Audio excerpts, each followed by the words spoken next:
भविष्य की शिक्षा पर चर्चा करते समय ये मन में स्वाभाविक जिज्ञासा उत्पन्न होती है कि कहीं हम भविष्य की शिक्षा से संबंधित जो अपने मन में कल्पनाएं हैं उसकी चर्चा तो नहीं करने वाले हैं, या कभी तुलसीदास ने जो राम राज्य की कल्पना की तो एक यूटोपिया के रूप में कि तुलसीदास जी वस्तुतः इस तरह का राज्य चाहते थे उसकी बात कर रहे हैं, या यथार्थ में राम का राज्य वैसा ही था। हम सब लोग जब शिक्षा के संदर्भ में चर्चा करते हैं और भविष्य की शिक्षा के बारे में चिंता करते हैं और मन की एक कल्पना स्थापित करते हैं कि भारत की शिक्षा ऐसी हो, तो शिक्षा के नए संकटों पर भी विचार करने की आवश्यकता है। विश्व में साम्यवादी व्यवस्था का विघटन के साथ सत्ता समीकरणों के उदय ने सामाजिक समाज में गंभीर सांस्कृतिक संकट उत्पन्न किया और इस घटना के भी कोई 40 वर्ष होने वाले हैं। आश्चर्य तो यह है कि कई विचारक इस स्थिति को भविष्य का स्थायी प्रारूप और इतिहास का अंत मानने लगे। नई समाज व्यवस्था का यह पूर्वाभास संभवतः चपल तात्कालिक प्रतिक्रिया के रूप में सिद्ध हुई, क्योंकि उभरती व्यवस्था अंतर विरोधों से मुक्त नहीं थी। ऐसी स्थिति में जो भारतीय दृष्टि से भारत के संदर्भ में शिक्षा के बारे में सोचते हैं, उनकी जिम्मेवारियां बढ़ गई कि विश्व के धरातल पर नई शिक्षा व्यवस्था जो भारत ही नहीं विश्व को शिक्षित, संस्कारित और विकासशील बना सके, इस संदर्भ में भारत की चिंता क्या है। आधुनिक संदर्भों में उदारीकरण, उत्पादकता और बाजार के तर्क की परिचर्या बीज शब्द के रूप में हम करने लगे हैं। उदारीकरण का उपयोग आर्थिक नीतियों के संदर्भ में किया जाता है, उच्च गुणवत्ता वाली शिक्षा के लोकव्यापीकरण अर्थ में नहीं। यानी यह जो चर्चा है वो लोकव्यापी बने और उस अर्थ में इस उदारीकरण को हम किस संदर्भ में लें, इन बिंदुओं पर जब हम विचार करेंगे तो भविष्य के लिए भारत की शिक्षा और उसके अस्थायी स्वरूप को निर्धारित करने में हम अपनी भूमिका को सुनिश्चित कर सकेंगे।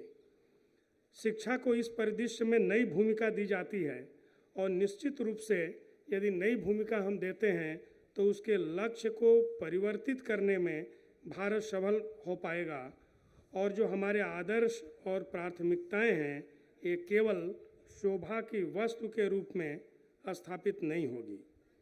आर्थिक और प्रौद्योगिक मानव की एक आयामी संकल्पना क्या नए परिवेश को व्यवहारिक अर्थों में प्रस्तुत करती है।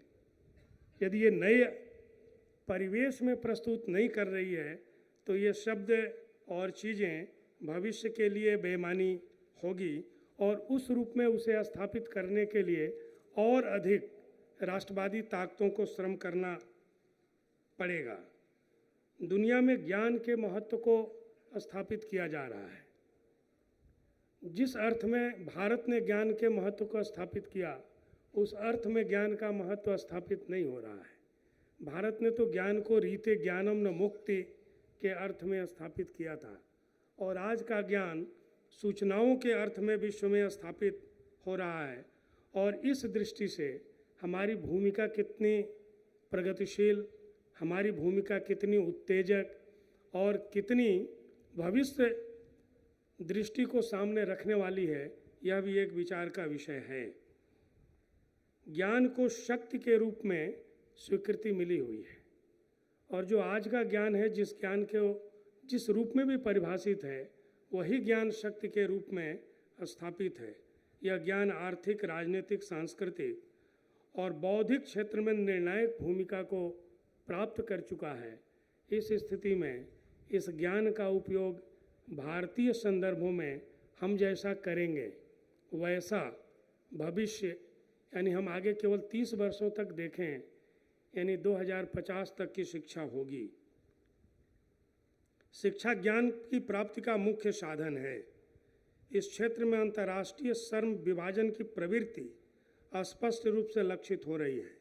आधुनिक शिक्षा और अनुसंधान इतने महंगे हो गए हैं कि उच्च गुणवत्ता वाली शिक्षा और स्तरीय शोध केवल अत्यंत संपन्न केंद्रों तक ही संभव है। भारत के संदर्भों में यह वाक्य बहुत विचारणीय है कि महंगी शिक्षा, शोध ये केवल उच्च वर्ग की वस्तु है या भारत की जो बहुसंख्यक जनता है, एक बहुत बड़ी आबादी है, उस तक यह उच्च शिक्षा और गुणवत्ता युक्त उच्च शिक्षा क्या पहुंचाने में भारत आने वाले 10 वर्षों में समर्थ हो पाएगा। यदि भारत 10 वर्षों में समर्थ होता है तो यह शिक्षा भारत के भविष्य को निर्धारित करेगी। यदि ये शिक्षा कुछ मुट्ठी भर हाथों में रहती है, कुछ वर्गों में रहती है, कुछ व्यक्तियों तक सीमित रहती है, तो 130 करोड़ आबादी वाला देश भविष्य के लिए वैश्विक मानक के रूप में अपनी शिक्षा पद्धति को स्थापित नहीं कर पाएगा। विकासशील देशों में शिक्षा को पूरक और गौण भूमिका के रूप में समृद्ध देशों के द्वारा देखा जा रहा है। जो विकसित देश हैं उनके लिए ये विकासशील देश शिक्षित तो हों, उनकी भाषा में सभ्य भी हों, लेकिन विश्व का नेतृत्व कर सकें, इस स्थिति में विकसित देश विकासशील देशों को देखते नहीं हैं। ऐसी स्थिति में विकासशील देश, जिसमें भारत भी शामिल है, और विश्व के दूसरे नंबर की जहां पर आबादी निवास करती है, वो अपना निर्धारण किन मानकों के आधार पर करे और किस प्रकार से करेगी, ये निर्धारित करेगा कि भविष्य की शिक्षा कैसी हो।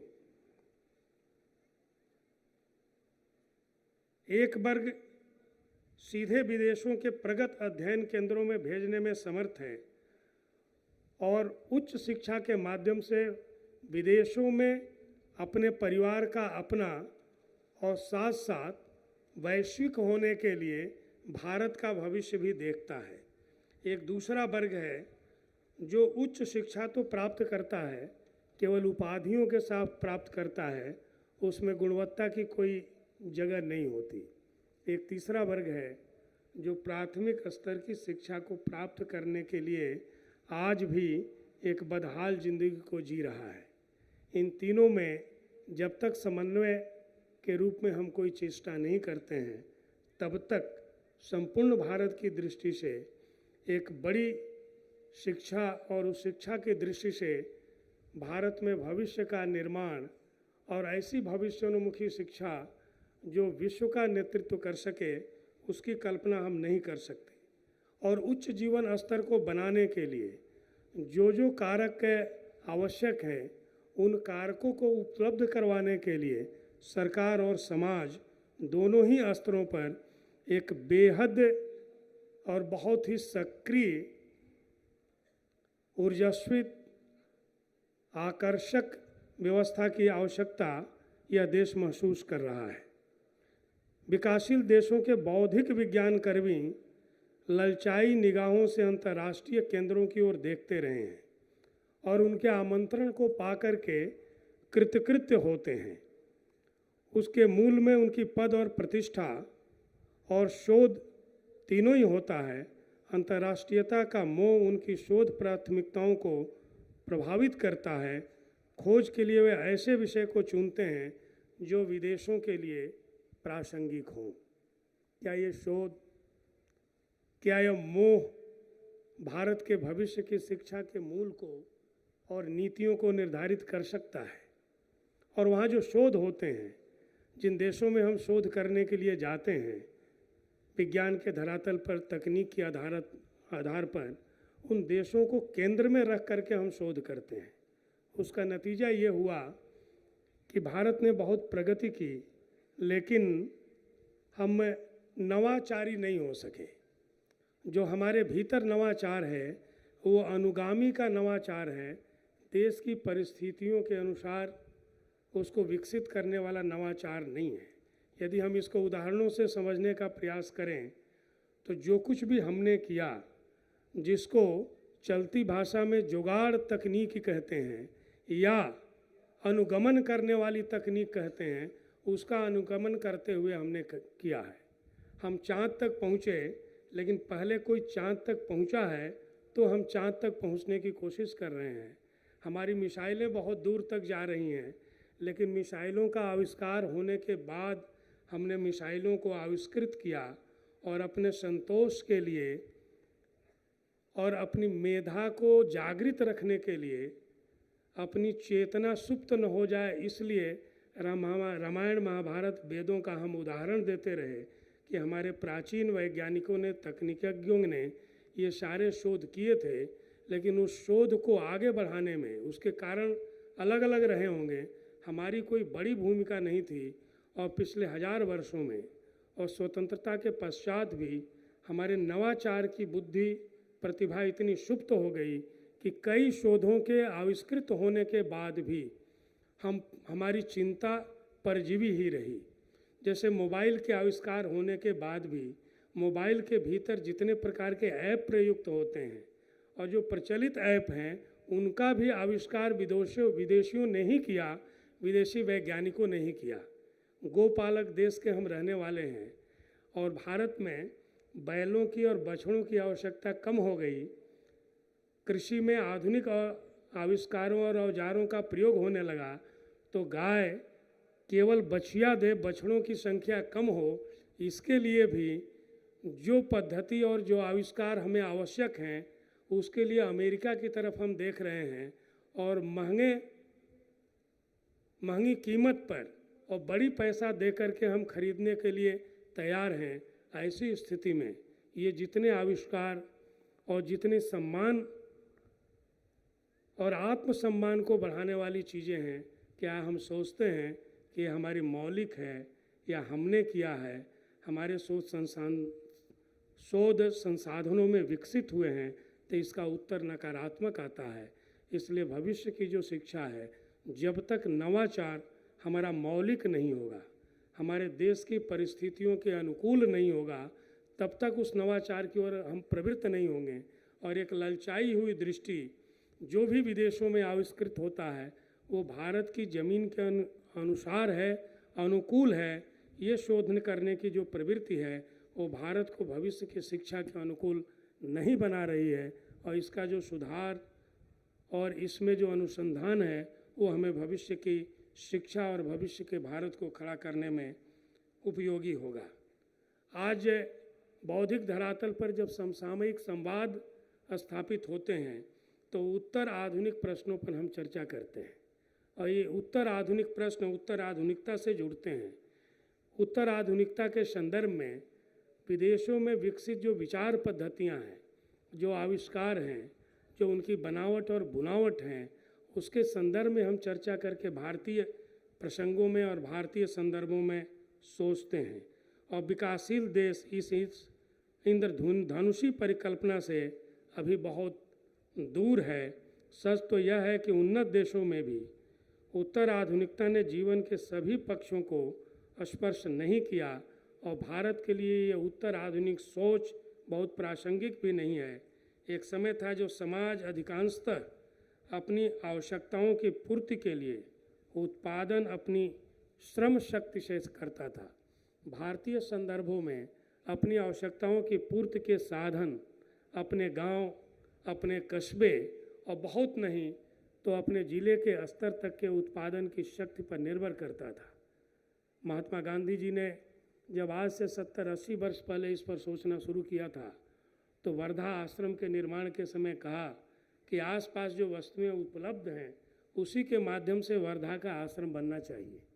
क्या भारतीय संदर्भों में भारत के विकास की चिंता करते समय जब हम अपने महल, घर, दुकान और मकान को बनाते हैं, तो इसकी चिंता करते हैं कि हमारे आसपास की उपलब्ध वस्तुओं से हमारा घर निर्मित होना चाहिए। उसी तरह से इसी गुजरात में गांधी जी जब भारत आए तो विद्यालयों में पूछते थे कि कितने विद्यार्थियों ने गीता पढ़ी है। तब वह प्रश्न बहुत प्रासंगिक था। यानी गांधी जी यहाँ तक कि यदि गीता को पढ़ने से धार्मिक शिक्षा मानी जाती है, तब भी मैं विद्यालयों में गीता पढ़ाने पर बल दूंगा और तब के बड़े स्वतंत्रता संग्राम सेनानी लोकमान्य तिलक ने गीता रहस्य लिखा था। इसके बावजूद स्वतंत्रता के इतने दिन बीतने के पश्चात भारतीय विद्यालयों में गीता एक अनिवार्य पुस्तक के रूप में स्थापित नहीं हो सकी। यदि भारत के बुद्धिजीवी भारतीय दृष्टि से चिंतन और सोच करते रहे, आज जो हम भारतीय दृष्टि से सोचने वाले बैठे हुए हैं, तो ये विचार जब अपने केंद्र में रहेंगे कि हमारी आवश्यकताएं हमारे उत्पादन केंद्रित हो, हमारे ग्राम्य उत्पादन केंद्रित हो, और भारतीय मनीषा को समृद्ध करने वाले जो आर्ष ग्रंथ हैं उनका पाठ भारत के विद्यालयों में प्राथमिक स्तर पर हो और उच्च स्तर पर अपनी जो सामर्थ्य है वो विश्व को कुछ दे सकने वाली नवाचार से युक्त हो, तो ऐसी शिक्षा भारत के संदर्भों में वैश्विक शिक्षा होगी। अपने द्वारा निर्मित संयंत्र और प्रविधियां कच्चे माल के उत्पादन में कितने समर्थशाली हैं, या विश्व के द्वारा जो उत्पादन पद्धतियां, यंत्र या प्रविधियां विकसित की गई हैं उनका ही उपयोग हम कर रहे हैं, तो वो विकासशील देश को और विकसित तो कर सकती है, लेकिन भारतीय संदर्भों में अर्थव्यवस्था की दृष्टि से न तो भारतीय अर्थव्यवस्था होगी न भारत की विकसित शिक्षा होगी। श्रम शक्ति का उपयोग इन मशीनों के माध्यम से घटेगा और घट गया है। बौद्धिक क्षमता जो बढ़ेगी उस क्षमता में श्रम शक्तिहीन बौद्धिक क्षमता होगी, और जिस देश की आबादी इतनी अधिक है वहाँ श्रम शक्ति के महत्व को बार बार स्थापित किए जाने पर जोर देने की आवश्यकता है। और जब हम श्रम शक्ति के महत्व को स्थापित करेंगे तो प्रत्येक व्यक्ति के माध्यम से कुछ न कुछ भौतिक रूप से उत्पादित होगा। जब तक भौतिक रूप से उत्पादन की दिशा में भारत का प्रत्येक नागरिक अग्रसर नहीं होगा, तब तक न तो इतनी बड़ी आबादी का हम भरण पोषण कर सकेंगे और न ही एक विकसित भारत की परिकल्पना को पूर्ण कर सकेंगे। उत्पादन संबंधी निर्णय कौन करेगा? उत्पादन और वितरण की जो व्यवस्था है, इस व्यवस्था से संबंधित जो अर्थशास्त्र है, यह अर्थशास्त्र क्या भारतीयों ने निर्मित किया है या पाश्चात्यों ने निर्मित किया है? उत्पादन और वितरण की जो व्यवस्था और उसका जो अर्थशास्त्र है, क्या भारतीय परिवेश में निर्मित किया गया है? और यदि भारतीय परिवेश में हम निर्मित करते हैं तो इस ज्ञान से हम विकासशील देशों को तो प्रभावित करेंगे ही, विकसित देशों को भी प्रभावित करेंगे, और ये भारत की अपनी देन होगी और भारत के मतानुकूल हमारे प्रबंधन और शास्त्र की शिक्षा होगी। स्वप्न कभी भी साकार हो सकते हैं। यूटोपिया में भविष्य का प्रतिरूप अंतर्निहित तो होता ही है, इसलिए जो हमारे आने वाले समाज की अनिवार्यता है, जो संभावनाएं हैं और उसके द्वारा जो फलित होने वाला है, उसकी जो भूमिका है, उस भूमिका का निर्माता देश भारत को बनना होगा। और उस भूमिका का निर्माता देश बनते ही हमारी भूमिका वैश्विक स्तर पर बढ़ जाएगी। ज्ञान के विराट जो कोश भारत में छिपे हुए हैं, उस क्षमता को हमको विकसित करना होगा। ज्ञान के विराट कोशों की जो चर्चा है, इस चर्चा करने वाले को भी हम लोगों ने ज्ञानी के रूप में स्थापित किया है। इस चर्चा को क्रिया रूप में परिणित करने वाला ज्ञानी अभी आना बाकी है। यदि 10 वर्षों में भारतीय ज्ञान कोश की जो निर्मिति है, उस निर्मिति को यदि हमने आधार रूप में स्थापित कर दिया, उसको फलित के रूप में, क्रिया रूप में, या सरल शब्दों में कहें तो व्यवहार के रूप में यदि हम अपने ज्ञान को फलित होते हुए जब देखने लगेंगे, तो उसके माध्यम से जो उत्पादन होगा, जो संसार रचा जाएगा, जो ज्ञान कोश फिर से रचा जाएगा, जो वस्तुएं फिर से रची जाएंगी, वो भारत का भविष्य निर्धारित करेगी। नए ज्ञान के विकास में संगणन की कृत्रिम बुद्धिमत्ता का उपयोग व्यापक पैमाने पर किया जा रहा है। इसमें मानव की मेधा, सृजनशीलता और नवाचार क्षमता पर भी प्रभाव पड़ा है। और इसके उपयोग को ही हमने सृजनशीलता और नवाचार कहा है। इस सृजनशीलता और नवाचार के बीच में हम कहाँ खड़े हैं, इसका मूल्यांकन अभी हमें करना होगा। भारतीय संदर्भों में भाषा की विचार प्रक्रिया को भी आंकना होगा कि भारतीय भाषाओं का भविष्य क्या है। जो ज्ञान संचरित हो रहा है सारे विश्व में, वो भारतीय भाषाओं के माध्यम से हो रहा है या विदेशी भाषाओं के माध्यम से हो रहा है। विदेशी भाषाओं के माध्यम से जो ज्ञान संचरित हुआ, उसके कारण हमने कितना विकास किया, और संचरित न होने के कारण हम कितने अविकसित रह गए, इस पर भी हमको एक बार नहीं कई बार विचार करना होगा। यदि अंग्रेज़ों के समय के गुलाम भारत की चर्चा हम छोड़ भी दें, तो उनकी चर्चा हम छोड़ भी दें, तो आज़ादी के 70 वर्षों के भारत में जो कुछ भी हमने विकसित किया है उस पर ध्यान दें, तो पता चलेगा कि जो विश्व ने विकसित कर दिया उसकी गुणवत्ता को हमने थोड़ा बढ़ाया है। हमने अपनी ओर से न तो कुछ सोचा और न विकसित किया। संभव है कि भारत के सर्जन, भारत के डॉक्टर यूरोप सहित अमेरिका में बहुत लोकप्रिय होंगे, लेकिन यदि उन्हीं सर्जन और डॉक्टरों से पूछा जाए कि सर्जरी के किन किन वस्तुओं को, किन किन उपकरणों को आपने और आपके देश ने विकसित किया है, तो इसका उत्तर ना में मिलता है। हजार की संख्या में जो दवाइयाँ हैं, एलोपैथिक जो मेडिसिन है, यदि हम गुलामी के दिनों को छोड़ भी दें तो आज़ादी के 1947 से लेकर 1919 तक की बात करें, तो डॉक्टरों की सभा में भी ये इस प्रश्न का उत्तर नहीं आता कि भारत के द्वारा बनाई गई कौन सी दवा है, कौन सा टैबलेट है, कौन सा कैप्सूल है जिसको हमारे देश ने निर्मित किया है। हमारे देश की फैक्ट्रियों में ये दवाएं बनती हैं, हमारे देश के लोग बनाते हैं, हमारे देश के पैसे से ये दवाएं बनती हैं, लेकिन एक भी दवा 70 वर्षों तक अंग्रेजी माध्यम से मेडिकल साइंस पढ़ने के बावजूद हम तो कालपोल नहीं बना सके, मेटासिन नहीं बना सके। उत्तर में लीप 52 आता है जो एक आयुर्वेदिक औषधि है। तो जिस माध्यम से हम शिक्षा दे रहे हैं, जिस भाषा के माध्यम से शिक्षा दे रहे हैं, वो मृत तृष्णा है। उस भाषा से दी जाने वाली शिक्षा के कारण हमारी जो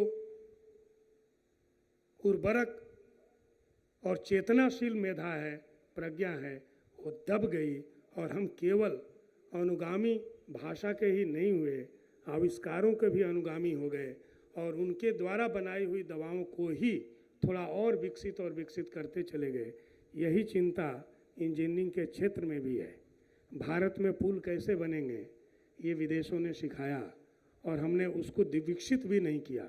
यदि विकसित किया होता तो भारत का एक भी शहर नहीं है और एक भी इंजीनियर 50 से लेकर 70 के बीच का नहीं है जिसने भारत के राजनेताओं को, अपने मंत्रियों को, विचारकों को ये सुझाया होगा कि शहर का गंदा जल नदी में नहीं गिराया जाता है। ये पाश्चात्य शिक्षा तक का प्रभाव था, उस भाषा में पढ़ने का प्रभाव था कि हमारे सारे अभियंताओं ने सभी प्रसिद्ध शहर के बगल से बहने वाले नदियों में ही उस शहर के गंदा जल को गिराने की व्यवस्था कर दी। और ये भारत के अभियंता थे, क्योंकि उनकी शिक्षा, उनके संस्कार अभियंता के क्षेत्र में तो दीक्षित थे, लेकिन भारत की चिंताओं के अनुकूल नहीं थे, क्योंकि भारतीय भाषाओं के माध्यम से उनकी पढ़ाई नहीं हुई थी। जिन माध्यमों से उनकी पढ़ाई हुई थी उसमें यही शिक्षा मिली थी कि शहर के गंदा जल को नदियों में गिराया जाता है। कोई दवा दूसरा बना दे तो उसके तर्ज पर एक बेहतर दवा विकसित की जाती है। कोई ट्रैक्टर बना दे और ट्रैक्टर बंद हो जाए तो रस्सी से भी हम ट्रैक्टर चला सकते हैं। इस मेधा को हम विकसित करते रहे, क्योंकि हमने अपनी प्रज्ञा को भारतीय मेधा के अनुकूल, भारतीय ज़रूरतों के अनुकूल विकसित नहीं किया, भारतीय भाषा संस्कारों के अनुकूल विकसित नहीं किया। यदि उसको छोड़ करके यदि हम अपनी परंपरा, मेधा और भाषा से अपने भारत को विकसित करते हैं तो भविष्य की शिक्षा भारत की शिक्षा होगी और ये शिक्षा विश्व के धरातल पर बहुत कुछ दे पाएगी। अधिकांश देश जो दूसरे विश्व युद्ध के बाद स्वतंत्र हुए हैं, शिक्षा की इस क्षमता से किसी न किसी सीमा तक अवगत थे। भारत भी अवगत था। शुरू में उन्होंने अपने लिए जो विकासात्मक लक्ष्य निर्धारित किए थे और जो राष्ट्रीय नीतियां बनवाई थी, उसमें शिक्षा को महत्वपूर्ण स्थान दिया था। वस्तुतः इनमें से अनेक देशों के संविधानों में कुछ विनिर्दिष्ट शैक्षिक स्तर की प्राप्ति का लक्ष्य भी अंकित किया गया था। उसमें भारत में भी अंकित किया था, लेकिन विदेशों से आने वाली लालच ने, जो उस समय भारत के शिक्षित लोग थे, वे स्वयं और उनके बच्चे विदेशों की ओर उन्मुख हो गए और भारत सरकार की जो बनाई गई नीतियां हैं वो पीछे रह गई। और वे जो वहाँ से पढ़ कर के अर्थशास्त्र, राजनीति शास्त्र, समाज शास्त्र, शिक्षा शास्त्र और विज्ञान पढ़ कर आए, तदनुरूप विश्वविद्यालयों में शिक्षा का मॉडल गढ़ने लगे और भारतीय पद्धति से जो कुछ भी लड़खड़ाती हुई शिक्षा प्राप्त करके जो लोग विश्वविद्यालयों में गए थे, उनको पिछड़ा ही नहीं बेवकूफ़ सिद्ध करते हुए अपने मॉडल को जो विदेशों से लेकर के आए थे, भारतीय पद्धति पर लादना शुरू किए।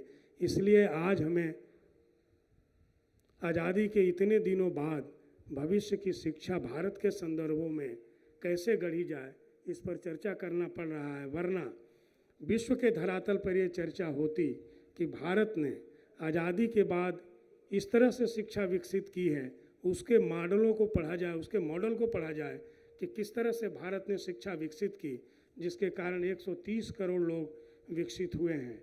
और 130 करोड़ का देश इतना सुसभ्य, साफ सुथरा, शिक्षित, मानसिक रूप से विकसित और चरित्रवान है। इस पर दुनिया के देशों में संगोष्ठियाँ होती और विचार करते। हम ऐसा नहीं कर पाए। यदि ऐसा करते हैं तो आने वाले 30 वर्ष बाद हम में से अधिकांश लोग वो दिन देखने के लिए उपस्थित रहेंगे कि भारत के मानदंडों के अनुसार भारत की पद्धति और शिक्षा चलेगी। सार्वजनिक शिक्षा के जो कार्यक्रम शिथिल हैं, उस शिथिल कार्यक्रमों को जब हम जैसा आगे बढ़ाएंगे, जिस गति से आगे बढ़ाएंगे, वैसी भारत की शिक्षा होगी। अनुकूलतम समय है। अनुकूलतम समय में सबल सामाजिक इच्छा शक्ति की आवश्यकता है। सबल सामाजिक इच्छा शक्ति का मतलब ये है कि समाज के सभी वर्गों के लोगों के पास शिक्षा पहुंचनी चाहिए। समाज के सभी वर्ग के लोगों के पास स्वास्थ्य पहुंचने चाहिए। विकास के जितने भी टूल्स हैं, विकास के जितने भी मानक हैं, उन मानकों के अनुरूप समाज के सभी वर्ग जब तक नहीं शिक्षित होगा, तब तक हम भविष्य के भारत को न तो निर्मित कर पाएंगे और न भविष्य के भारत की शिक्षा को स्थापित कर पाएंगे। क्या राष्ट्रीय प्रौढ़ शिक्षा कार्यक्रम जो शुरू किया गया है, जो प्राय असफल हो गया है, क्या हमारे प्रौढ़ों को फिर से शिक्षित करने में कामयाब होगा? आज जो बच्चे पैदा हो रहे हैं वो प्रायः अधिकांश बच्चे विद्यालयों में जा रहे हैं, लेकिन आने वाले समय में जो 60 वर्ष से ऊपर के लोग हैं, जो 80-90 वर्ष तक जीने वाले हैं, उनका जो प्रतिशत है वो भारत के औसत प्रतिशत को कम करता है। उस कारण जो भारत की शिक्षा का जो दर है वो कम दिखलाई पड़ता है। इसलिए आवश्यक ये है कि 60 से 80 वर्ष के बीच के जो लोग हैं उनकी भी एक शिक्षा भी हो और अच्छी शिक्षा हो, तभी 100% शिक्षा, क्योंकि 1940 तक जो ये लोग जीवित रहने वाले हैं, जिनकी आबादी 20% है, यदि हम उनको शिक्षित नहीं करते हैं तो भारत की शिक्षा 100% तक नहीं पहुंच पाएगी। और 100% ही नहीं पहुंचेंगे तो प्रतिशत की दर से ही सबके लिए शिक्षा हम दे नहीं पाएंगे। गुणवत्ता की बात तो बहुत दूर हो गई। अतीत में हम शिक्षा की स्वायत्तता की चर्चा करते रहे, आज भी शिक्षा की स्वायत्तता पर हम चर्चा करते हैं, लेकिन शिक्षा की स्वायत्तता अभी दूर की बात है। शिक्षा को समाज व्यवस्था से अलग करके नहीं देखा जा सकता। शिक्षा व्यवस्था का स्वास्थ्य समाज के सामान्य स्वास्थ्य पर निर्भर होता है और भारतीय समाज का सामान्य स्वास्थ्य भौतिक रूप से भी और नैतिक रूप से भी कैसा है, ये हमारे विचार का विषय है।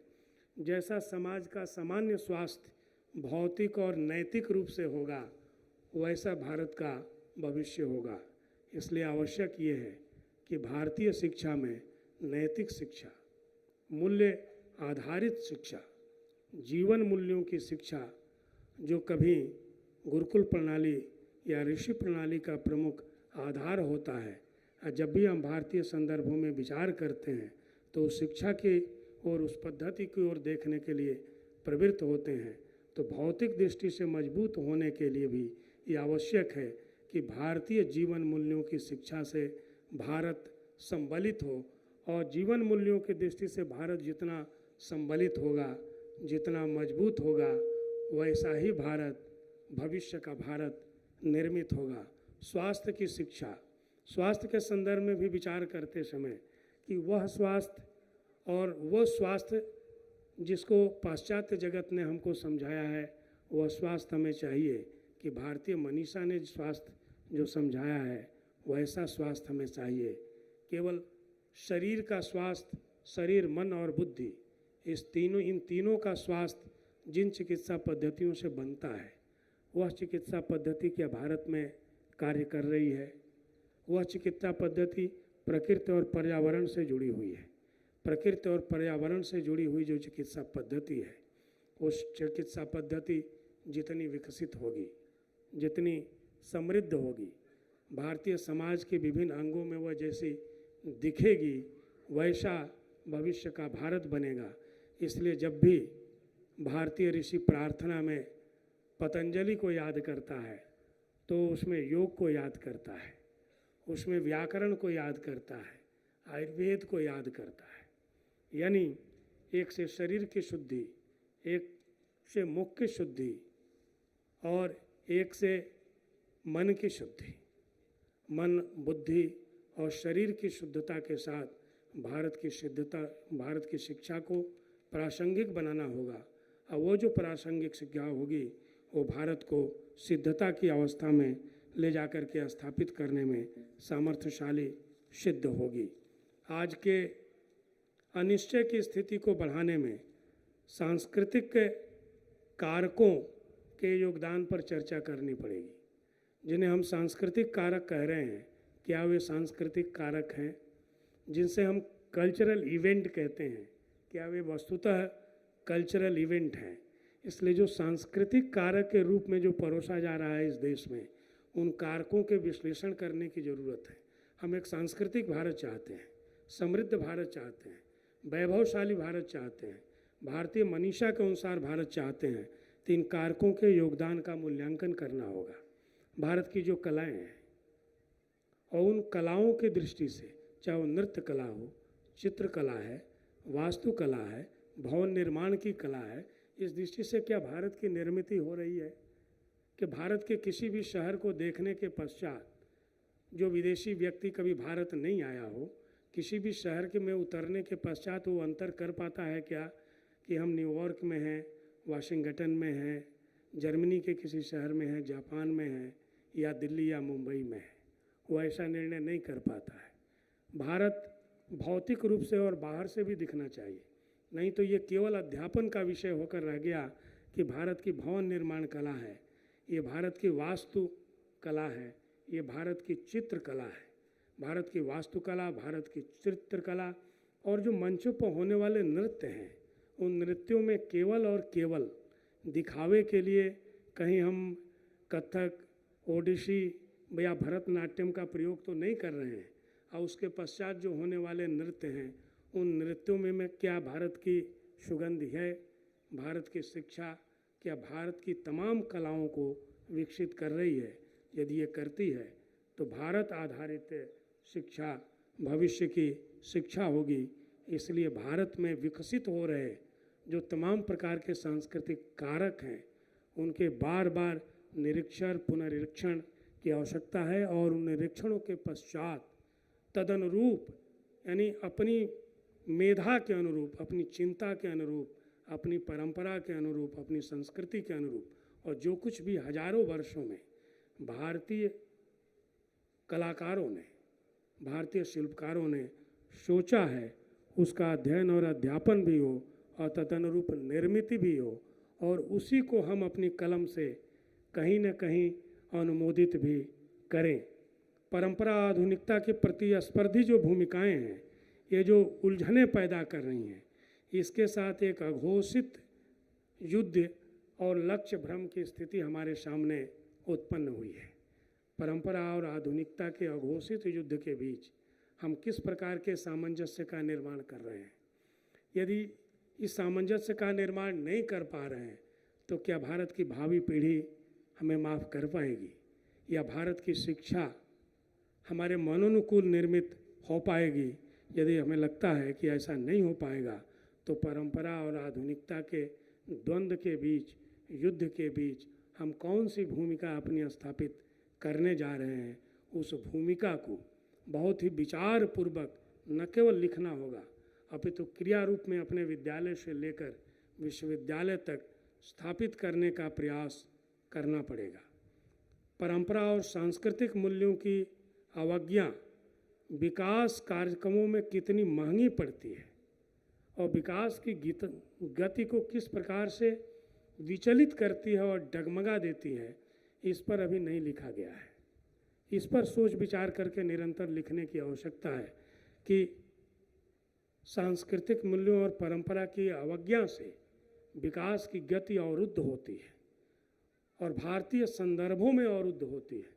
उस अवरुद्ध करने का क्या दुष्परिणाम है, उस दुष्परिणामों के केवल सांस्कृतिक रूप से नहीं, भौतिक रूप से भी उसके क्या असर पड़ते हैं, जिसकी चर्चा हमने 2-3 उदाहरणों से की।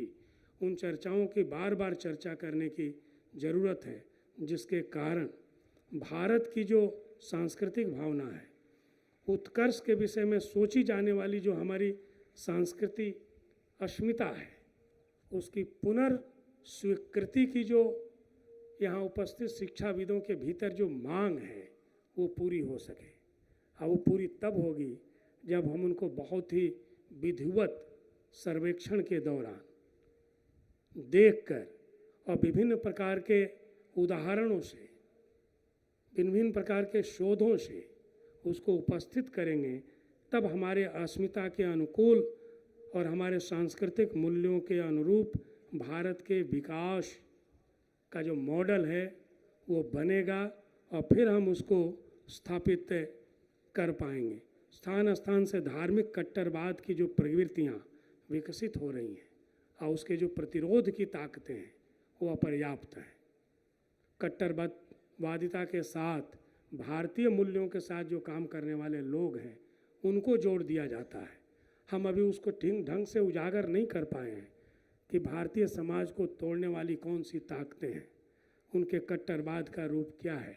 वो अकादमिक धरातल पर अभी हमको जूझने की ज़रूरत है और अकादमिक धरातल पर जब तक हम नहीं जूझेंगे तब तक हम तदनुरूप स्थितियों को निर्मित नहीं कर पाएंगे। ये एक तीखी टिप्पणी हो सकती है, लेकिन उग्र भावनाएं भारत के में जटिल समस्याओं को पैदा करती है, उसका संतोषजनक समाधान प्रस्तुत होने ही नहीं देती। और ये आवश्यक है कि ऐसी भावनाओं के लिए इतने तर्क भारतीय समाज के सामने विभिन्न प्रकार के लेखन माध्यमों से उपस्थित कर दिए जाएं कि अन्य लोगों को सोचने के लिए विवश होना पड़े कि तुम जो कह लिख और सोच रहे हो ये भारतीय समाज को विखंडित करने वाला है, भारतीय समाज को तोड़ने वाला है, ये भारतीय साधना और मनीषा के अनुरूप नहीं है। और आप जो गति दे रहे हैं, आप जिस गति की बात कर रहे हैं वो राष्ट्रीय अस्मिता को चोट पहुंचाती है और राष्ट्रीय धरातल पर असंतोष की भावना को पैदा करती है। हम जो सोच और कह रहे हैं वो राष्ट्रीय अस्मिता की पूरक है, राष्ट्रीय अस्मिता को स्थापित करने वाली है और इस माध्यम से चलकर ही हम भारत को विकसित कर सकते हैं। इसके लिए हमको बहुत तीव्र गति से काम करने की आवश्यकता है। यदि हम अपने मॉडल के अनुसार भारत को 2050 में देखना चाहते हैं, हम जनता के धीरज की लंबे समय तक प्रतीक्षा नहीं कर सकते। भारत के आने वाली पीढ़ियां भारत के अनुरूप भारत को बनाना चाहती है, लेकिन हम उनको बनाई सामग्री तो दूर, कच्ची सामग्री भी उपलब्ध नहीं कर पाए हैं। और ये धीरज का बांध यदि हमने और अधिक विलंब कर दिया तो ये टूटने वाला है और ये टूटने से विनाशक और विध्वंस की स्थिति उत्पन्न होगी और विकास की उपेक्षा हो सकती है। इसलिए एक सामंजस्यपूर्ण वातावरण में हम किस तरह से आने वाली पीढ़ियों को नई दिशा भारत के अनुकूल दे सकें। इसके लिए हमारे सोच में आवश्यक है कि हमारा सोच भारत केंद्रित हो, हमारे विचार का गुरुत्व भारत हो, हमारे विचार के केंद्र में भारत हो।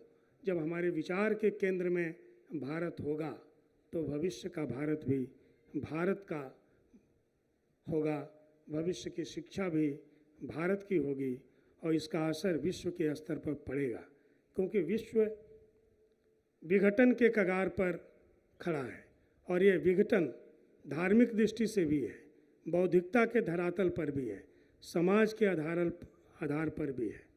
विश्व के निर्णय तंत्र को जर्जर होते हम देख रहे हैं। ऐसी स्थिति में जहां विश्व का निर्णय तंत्र ही जर्जर हो रहा है, ऐसी स्थिति में इस भूमिका को भारत को स्वीकार करने की आवश्यकता है।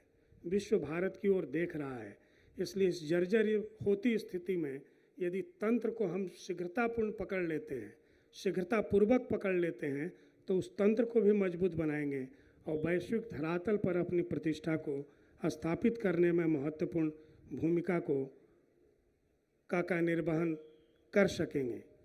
युद्ध, प्रच्छन्न हिंसा, खाद्य सुरक्षा, जनसंख्या विस्फोट, प्राकृतिक संसाधनों का अबाध दोहन, पारिस्थितिकी असंतुलन, पर्यावरण प्रदूषण, ऊर्जा स्रोतों का ह्रास, ये आज के विषय है। क्या इन विषयों पर जो विश्व सोचता है वो भारत को केंद्र में रखकर सोचता है या अपने देश को केंद्र में रखकर सोचता है? सारी दुनिया अपने देश को केंद्र में रख करके इन विषयों को सोच रही है। खाद्य सुरक्षा की भावना को लेकर जब विश्व सोचता है, विश्व का नेतृत्व सोचता है, तो भारत उसके केंद्र में होता है क्या? पर्यावरण और प्रदूषण को लेकर सोचता है तो क्या भारत केंद्र में होता है या भारत को फटकारना उसकी मंशा होती है? उसी तरह से संसाधनों के दोहन की जब बात होती है, चारों ओर पर्यावरण प्रदूषण की जब बात होती है, तो भारत को घेरने की बात होती है या भारत ने उस क्षेत्र में जो महत्वपूर्ण किया है उसको रेखांकित करने की बात होती है? तो ध्यान में बात आती है कि जब भी इन आधुनिक विषयों पर विश्व सोचता है या चिंता करता है तो भारत को घेरने की कोशिश करता है। भारतीय मनीषा के सामने ये जिम्मेवारी आकर खड़ी हो गई है कि जितने आज के विषय हैं उन विषयों पर हम भारत केंद्रित सोचें और विश्व को दिशा भी दें और विश्व के ऐसे जो उस श्रृंखल दिशा में जाने वाले लोग हैं उनको हम घेर सकें, जो देश अपने देश की चिंताओं को भारत जैसे देश के ऊपर थोप रहे हैं, उन देश की चिंताओं को दूर करें और साथ साथ ये बताने की सामर्थ्य हासिल करें कि आपके कारण विश्व में असंतुलन आया है, बौद्धिक दिवालियापन आया है, पारिस्थितिकी का असंतुलन हुआ है, बौद्धिक दोहन भी हुआ है और भौतिक दोहन भी हुआ है। इसलिए भारत के सामने वैश्विक स्तर पर एक सांस्कृतिक पुनर्गठन की समस्या भी खड़ी हुई है और जिम्मेवारी भारत को निभानी होगी कि वैश्विक धरातल पर हम सांस्कृतिक रूप से एक पुनर्गठन कर सकें, जिससे कि विश्व के नेतृत्व को देने में हम आने वाले समय में सफल हो सकें। तो भारत की शिक्षा इस आशा के साथ कि ऐसी होगी, हम कुछ ऐसा निर्मित कर पाएंगे आने वाले 10 वर्षों में कि उसका प्रभाव आने वाले 20 वर्षों में दिखने लगेगा और केवल 30 वर्षों में जैसा हम सोचेंगे वैसा विश्व सोचेगा।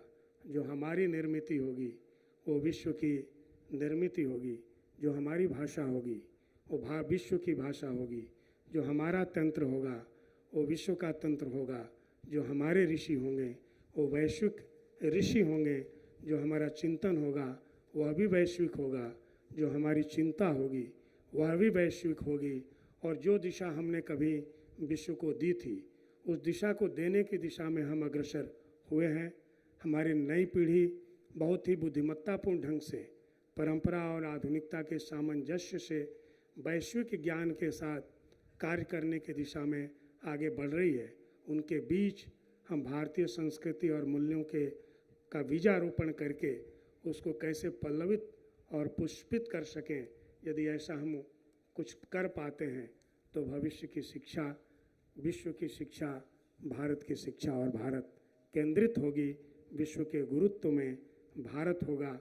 यदि हमारे चिंतन के गुरुत्व में भारत आता है तो हम वैसा भारत अपनी आँखों के सामने देख सकेंगे जैसे भारत की कल्पना हमारे महर्षियों ने, प्राचीन महर्षियों ने और आधुनिक महर्षियों ने यही याची, यही डोला की कल्पना के साथ प्रारंभ किया था।